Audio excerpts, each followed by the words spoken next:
Oi, pessoal, mais um podcast Canaltech no ar. E agora imagina estar observando uma galáxia a mais de 50 milhões de anos-luz da Terra e perceber uma estrela que não estava ali antes. Você confere a imagem, acha que pode estar olhando para o lugar errado, mas não. Aquele ponto no céu é uma estrela que explodiu. Foi assim que uma astrônoma brasileira descobriu uma supernova por acaso durante uma noite de observações no Chile. No episódio de hoje, a gente vai conhecer essa história e descobrir também como é observar galáxias tão distantes e identificar algo novo em meio a tantos pontos no céu. Você também vai conferir. Apple pode levar câmeras e inteligência artificial aos AirPods, julgamento pode mudar recursos populares do Instagram e celular à prova d'água traz de volta a bateria removível. Eu sou a Fernanda Santos e esse é o podcast Canaltech. E eu tenho um recado rapidinho. O podcast Canaltech está concorrendo para entrar no top 20 do Prêmio Best 2026. E se você está ouvindo a gente agora, faz parte dessa conquista. Todos os dias a nossa equipe trabalha para levar até você as principais notícias, entrevistas e histórias que mostram como a tecnologia impacta a nossa vida. Se esse conteúdo faz diferença para você, dá uma força pra gente então. É só acessar o link que está na descrição desse episódio e votar no podcast Canaltech. Seu apoio é muito importante para nós. Bora entrar no tema do episódio? Essa descoberta aconteceu em 1997, quando Duília de Mello estava no Chile estudando galáxias em colisão. Foi durante uma dessas observações que ela percebeu uma estrela a mais na imagem e decidiu investigar o que estava acontecendo. Duília é astrofísica extragaláctea e, além de contar como chegou à descoberta da supernova, ela vai falar sobre os desafios de construir uma carreira científica em uma área que, durante muito tempo, teve uma presença majoritariamente masculina. Essa conversa foi gravada durante o Summit Mulheres nas Profissões, aqui em São Paulo. Oi, pessoal! E agora eu estou com a Duília de Mello, que é astrofísica. Duília, muito bem-vinda ao Estúdio Summit. Um prazer ter você aqui com a gente. Muito obrigada, o prazer é meu.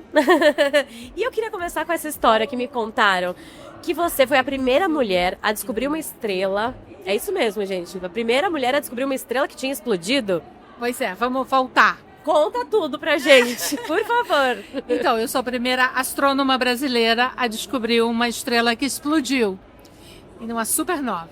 E isso aconteceu em 1997, lá no Chile. Aonde? No Chile. No Chile? Num dos observatórios no Chile, porque o Chile é o país que mais tem observatórios, porque as condições são ideais para as observações astronômicas. Uhum. As montanhas são altas e secas e o céu é limpo e claro. E não tem poluição luminosa. Então, a gente vai ao Chile observar. Legal. E aí, lá em 1997, eu fui. Era um projeto que eu tinha com o pessoal do Observatório Nacional no Rio de Janeiro. E eu estava observando galáxias, porque, Fernanda, eu sou astrofísica extragaláctica. Meu Deus, gente, eu nunca conversei com... Nossa, que orgulho conversar com você. Isso quer dizer que eu trabalho com outras galáxias, né? Que legal. Mas você disse que eu vi uma estrela explodir. Mas se eu trabalho com galáxia, como é que funciona, né? Uhum. Então, a nossa galáxia é a Via Láctea, né? E o Sol é uma das estrelas. Uhum. Mas eu observo outras galáxias que têm outras estrelas. Então, eu vi uma estrela explodir em uma outra galáxia. Uau! Que está a mais de 50 milhões de anos-luz de distância. Então, no dia que eu observei essa estrela explodindo, ela estava muito brilhante, mais brilhante até do que a maioria das estrelas da galáxia todas juntas. Mas você já estava acompanhando essa estrela? Não. Ou foi por acaso, assim? Foi por acaso. Eu estava observando essa galáxia, porque eu trabalho com galáxias em colisão, galáxias que passam assim uma por dentro da outra. E essa era uma das galáxias que eu estava estudando. Legal. E aí eu percebi que havia uma estrela a mais no campinho lá que eu estava observando. E aí eu contei estrela, achei que estava no lugar errado. Aí no final eu passei um instrumento em cima da estrela intrusa. E não era uma estrela intrusa, era uma estrela que tinha explodido na outra galáxia. Uau, uau, que impressionante. E como foi pra você? Porque eu acho que essa área, né? a maioria das áreas, né, muito predominantemente masculina. Como foi para você, assim, durante a sua carreira, durante essa descoberta, aceitação? Quais foram os desafios que você teve?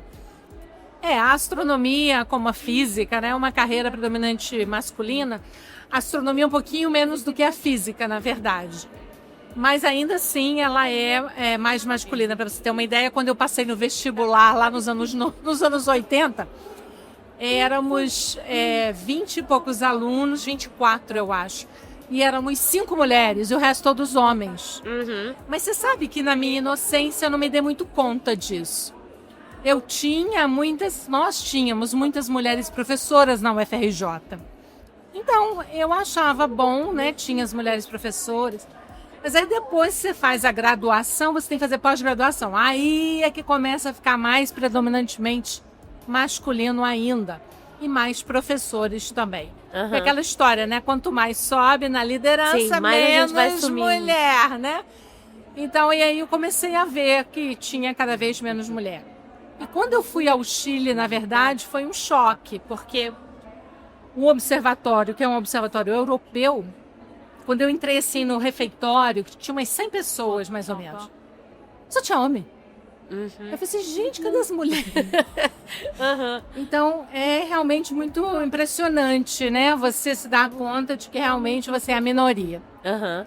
Bom, e aí tem o preconceito, tem aquela microagressão, né? Tem o tal do mansplaining, isso não é mentira, isso acontece na ciência também. Uhum. Então a gente lida com isso, né? Fica frustrada e tudo mais, mas tem que saber lidar com isso para poder progredir na carreira e mudar a carreira. Então hoje eu tenho muito orgulho de dizer que a astronomia já não é dominada por homens. Ainda assim os homens são maioria, mas já não é aquela coisa que você chega e você nota que só tem homem. Uhum. Cada vez mais em todos os países, não é só no Brasil. Nos Estados Unidos também, na Europa, tem as mulheres ainda na parte mais jovem, né? Mas aos poucos vão progredindo na carreira. Sim. O problema é que demora Uhum. para mudar. Mas Sim. estamos aos poucos. Sim, sim. E eu percebi que o seu brinco é de estrelas. Eu adorei o seu brinco. E você me contou do seu anel também. Eu sou a mulher das estrelas. Conta um pouquinho do seu anel pra gente. Então, o meu anel foi um presente de aniversário do meu marido, que também é astrônomo, mas meu marido é sueco, ele não é brasileiro. Uhum. E aí eu até brinco, né, que as mulheres ganham diamante e eu ganho meteorito. Uau, que diferente, que Então, demais. é um meteorito ferroso, né, predominantemente de ferro, Uhum. que caiu na Argentina. Ele é um pedacinho de um meteorito grande que caiu na Argentina há muito tempo, fez uma cratera lá na Argentina. Meu Deus. E as pessoas pegam esses pequenos fragmentos e fazem joias, né, como essa. Uhum. Esse aqui, então, a maioria dele é ferro, mas ele também tem níquel, zinco, um pouquinho de cada metal, né? Ele é metálico. E aí as pessoas sempre perguntam, mas como é que você sabe, né? Uhum. Gente, a ciência é linda, né? A gente sabe que é meteorito, tem um método para descobrir que é meteorito. Uhum. É a proporção entre os elementos químicos, que na Terra, quando a gente tem uma pedra que é ferrosa, você vai numa mina de ferro, por exemplo, você vai ter a proporção dos outros elementos metálicos, né? Sim. De uma certa proporção, que é uma proporção terrestre, que é típica do nosso planeta. Já quando você olha as pedras que vêm do espaço, não tem essa proporção que tem as pedras da Terra. Então Legal. é aí que Então a gente sabe que é um meteorito. Que é mesmo. Além disso, a maioria também você pode botar um imã, né? E ele atrai um imã. O imã atrai, ele é magnético, né? Entendi. Então você pode saber também assim. Curioso. Mas não são todos que são assim. Uhum. Mas enfim, legal, muito legal. Depois a gente mostra. Uma pedra extraterrestre. Que legal, que demais. Eu adorei, eu adorei. E falando um pouquinho, né, aqui do evento, né? Qual que é a importância de um evento como esse, né? Você falou dos desafios que você teve, né? Que a gente tá mudando. Eu venho do universo de startups e investimento. Homens. Eu lembro de mais de 12 anos atrás, onde eu ia nos eventos, e eu era uma das únicas mulheres participando das conversas com investidores. E eu falava, e aí eu, no começo me deu um choque. Aí quando as mulheres começaram a aparecer, ufa, que bom. E trazendo pessoas também, né? Gente, vamos lá conversar sobre investimento. E essa é a ideia, né? A gente trazer cada vez mais mulheres. Qual que é a importância de um evento como esse, que a gente está reunindo grandes empresas, estudantes, de diversos setores, órgãos, para a gente falar sobre empoderamento feminino, né? Mulheres nas profissões? Olha, eu acho importantíssimo a gente fazer esse evento. Até pra gente, as mulheres já veteranas como eu, né? É, assim, muito gratificante ver as jovens, né? Ver as jovens de sucesso já, né? Então, quando a Luísa, que também é uma veterana, faz um evento assim, esse sucesso, eu acho que todo mundo ganha, né? Sim. Acho que a mulher ganha, a sociedade ganha. Uhum. Mas eu conheço a Luísa já há alguns anos. Eu conheci a Luísa em Boston, quando eu fui dar uma palestra em Harvard, e ela também.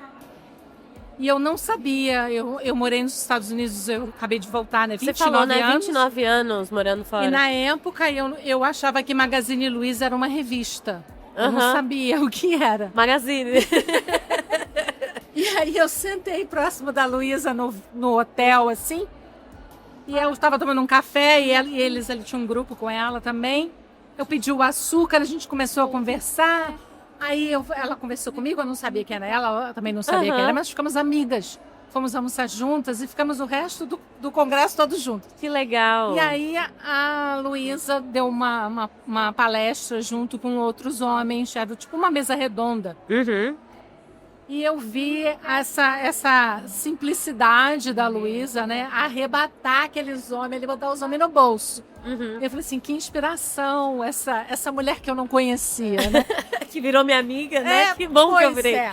Aí a Luísa fez uma coisa comigo que eu sempre conto, porque eu acho que mostra o que é a Luísa Trajano. Ela virou pra mim e falou assim, pois é, Duília, você mora aqui, né, nos Estados Unidos? Eu falei, mora. Mas a sua família mora no Brasil. Aonde sua mãe mora? Aí eu falei, minha mãe mora em Juiz de Fora. Ah, então vamos tirar uma foto. Você vai mandar pra sua mãe. E ela vai na Magalu e ela vai ganhar 15% de desconto. Uau, isso meu que Deus. É a dona Luísa Trajano, entendeu? Ela é muito assim mesmo. Ela não perde uma oportunidade, Que né? demais. Então, a eu mente acho dela que é muito acelerada. É esse espírito empreendedor da Luísa que me atraiu e nós ficamos legal. amigas para sempre. Eu a visito, ela me visita, a gente vai a eventos juntos, a gente troca o WhatsApp junto, a gente conversa, a gente está sempre motivando as mulheres do Brasil. E a gente abriu o grupo Mulheres do Brasil em Washington e eu sou a madrinha do grupo. Que demais, que legal, que legal. Porque eu sou vice-reitora da Universidade, eu fui vice-reitora da Universidade Católica e na época precisava de um espaço para abrir o grupo, aí eu cedi o espaço, a Luísa veio, a gente fez uma festa, foi maravilhoso. Que legal. E é isso, hoje o grupo está muito atuante. Então a Luísa realmente ela me inspira todo dia. Uhum. A você e a muitas outras mulheres, eu tenho certeza. E pra gente fechar, eu queria que você falasse, eu sei que você vai participar de um painel, queria saber o tema e qual provocação que você quer trazer para quem tá aqui no evento e para quem tá nos assistindo em casa também que não conseguiu vir ao evento. Então, no painel tem uma diversidade de mulheres ali, né? Eu sou, digamos, a cientista. Sim. Então, eu vou falar como que a mulher cientista, né, reage a situações e como que a gente sai fora da caixa também, né? Uhum. E para mostrar a importância da ciência para a sociedade de uma forma geral, né? E a ciência como uma carreira possível. Então eu vou por esse caminho. Perfeito, perfeito. Eu ficaria horas aqui conversando com você, Eu também. Mas queria te agradecer. Muito obrigada por compartilhar sua experiência, esses insights com a gente. Espero conversar com você em breve no podcast Canaltech também. Muito obrigada. Eu que agradeço. Um bom evento para todas. E vamos agora para o Giro de Notícias.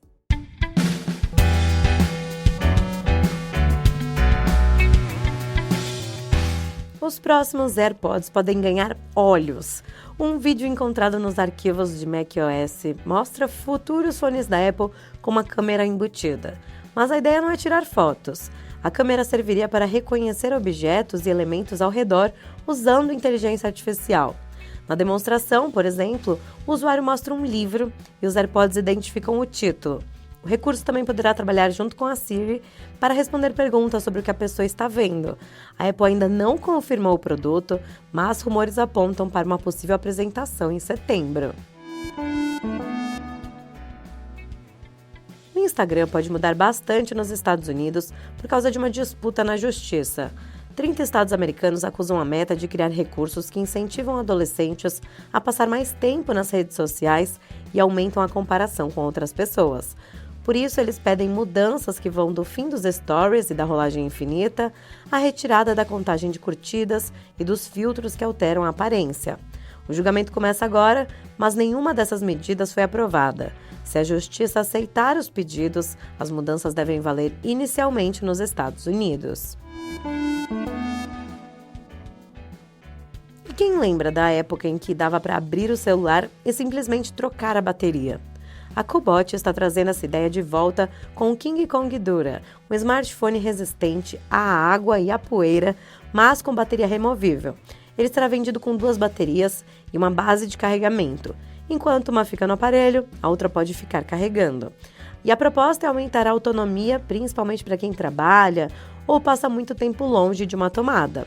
O modelo também tem tela de 120 Hz e câmera principal de 64 megapixels e estreia globalmente em setembro.